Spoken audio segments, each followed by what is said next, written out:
Posible ba na umabot ng 100 ang deaths mo sa normal na rank game at manalo pa rin sa game? Random yung mga kalaban namin dito guys at umabot ng 1.5 oras yung laro.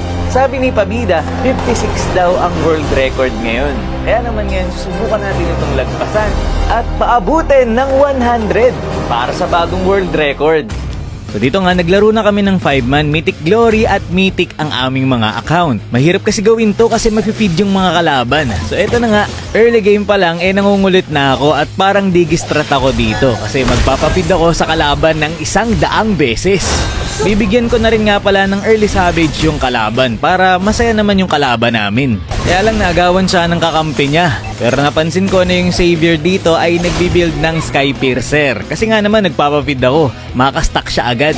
Kaya naman umalis na ako at kay Gusha na ako nagpa-takedown. Baka kasi makastack na talaga itong savior. So yun nga, 5 minutes at 19 na ang deaths ko dito. Pero dahil nagugulo ko yung rotation ng mga kalaban at konti lang yung nakukuha nilang gold, sila pa yung lugi sa gold dito sa amin. And kung makikita nyo, naka-takedown pa yung beya namin at lamang pa rin kami sa gold kahit 22 na yung deaths ko. Mahirap din gawin itong content na to guys kasi nga bawal din namin i-push. Kailangan ma-dep ng kalaban para tumagal ang laro at umabot ng 100 ang deaths ko. So eto na nga, 48 na noong 25 minutes na ng game. Pero dahil nga hindi kami pwedeng mag-lord, ayun, napitas pa dito si Cams. At ayun, nabigyan nila yung mga kakampi ko. Kaya nakaka-50 pa lang ako, matatapos na nung kalaban yung laro. Awit. Mabibit ko na sana yung world record na 56, kaya lang natapos tong kalaban, talo kami. So eto na, pangalawang try. So early game, ganun pa rin. Ayan, bibigyan ko ng savage etong Gusion. Kasi kawawa naman siya. Ba? Oh, 'di ba? Wala pang 1 minute naka-savage ka na, solid. Pero nung tumagal hindi na ako pinapansin ng mga kalaban, kaya naman tumambay na lang ako dito sa base para mas mabilis akong makakuha ng stack na deaths. So after ilang minutes, umabot nga ng 18 minutes na yung game at 49 ang deaths ko dito at hindi pa rin namin nagawa.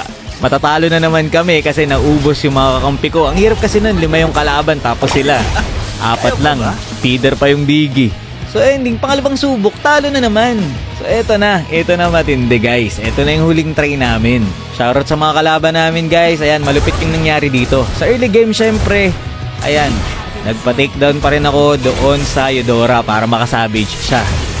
Ayun o, triple kill na. At dito, nakamaniac na siya. Isa na lang sana ang kulang pero tignan nyo kung ano nangyari. Yung Amon pa yung nakakuha, sayang. Pero yun nga, tumambay na ako dito sa base. At yung mga kalaban, kapag malapit na ako mabuhay, ay inaantay din ako para makascore din sila. Kaya lang, di nila ako naaabutan. Mas nauna akong ma-takedown nung well kesa sa skill nila. Ba? At ayan, 14 minutes na at yung mga kalaban ko nakakapagpastack ng Sky Piercer. Kasi nasa base lang ako. 18 minutes na yung game at 51 na ang aking score. Kung makikita nyo dito, yung Franco ay naging God mode sa hook.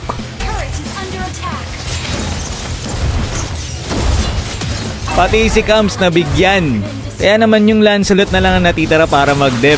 Delikado na naman kami, 51 pa lang score ko, oy. Pero ang ending na dep lang nila. Sa sobrang kaba ko nga dito ay naglilista na ako ng flicker ng kalaban para hindi sila matalo. Kasi sayang yung oras Nakakalamang naman kami sa mga clash kaya lang hindi namin sila pwedeng bigyan or patayin lahat kasi wala magdedep sa kanila. Tapos kapag nalulugi kami, minsan kinukuha na nila yung Lord para madep na lang yung kalaban.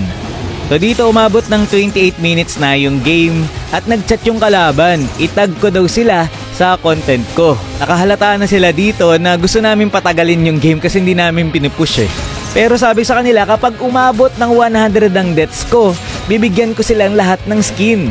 At ayun, natuwa yung mga kalaban. Sabi ko sa kanila, mag-dep lang sila. Kasi hindi naman namin ito ipupush. Nung una, ayaw nilang maniwala pero sabi namin, mag-surrender kami basta umabot ng 100 ang deaths ko.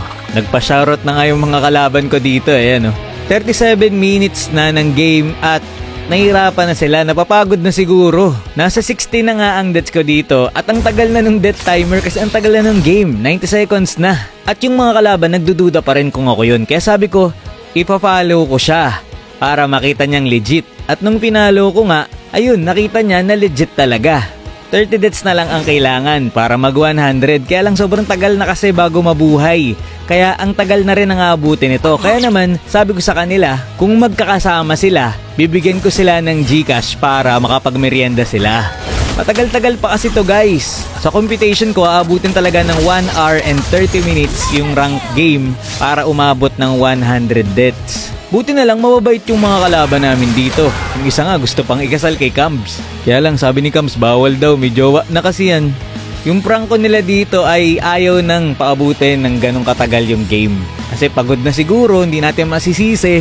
Sabi nga, i-target lock na raw namin yung prangko kasi ayaw daw makisama. Ningi ko yung Gcash niya at pinamerienda ko na sila. Kasi deserve nila, grabe din yung effort ng kalaban, legit. Pagod na nga yung Hanabi dito eh. Pero high pa rin siya ng high kay Cambs. Pogi mo talaga, Cambs. 92 na nga yung deaths ko dito at 8 na lang ang kulang. Maabot na namin yung bagong world record. At eto yung ginawa namin. Diba sabi namin magsusurrender kami. Pero nung malapit ng maging 100 ang deaths ko, eto ang nangyari. Nang nabuhay ako, nagpa-takedown ako para 100 na. At sabi ko sa mga kasama ko ay ubusin na nila ang kalaban. Grabe, umabot ng 1 hour and 30 minutes yung game. Tapos ubusin lang namin yung kalaban. Pero syempre, tapat kami sa mga sinasabi namin. Kaya nag-surrender na kami dito. Kaya hindi sayang ang kanilang pag-aantay. May star na sila, may merienda, tapos may epic skin pa. So yun, talo man kami, at least nagawa namin yung world record. And kitang-kita naman, 1 hour and 30 minutes yung game. At ayan, nasa recent matches ng rank game yung mga kalaban namin. At ayan na nga, kitang-kita nyo naman sa history ko, 100 deaths. World record na yan guys. Sabihin nyo na kay Pabida, hindi nyo na ito matatalo, kaya wag nyo nang gawing sa solo. So ayan, nasendan ko na rin sila ng mga skin na na-request nila.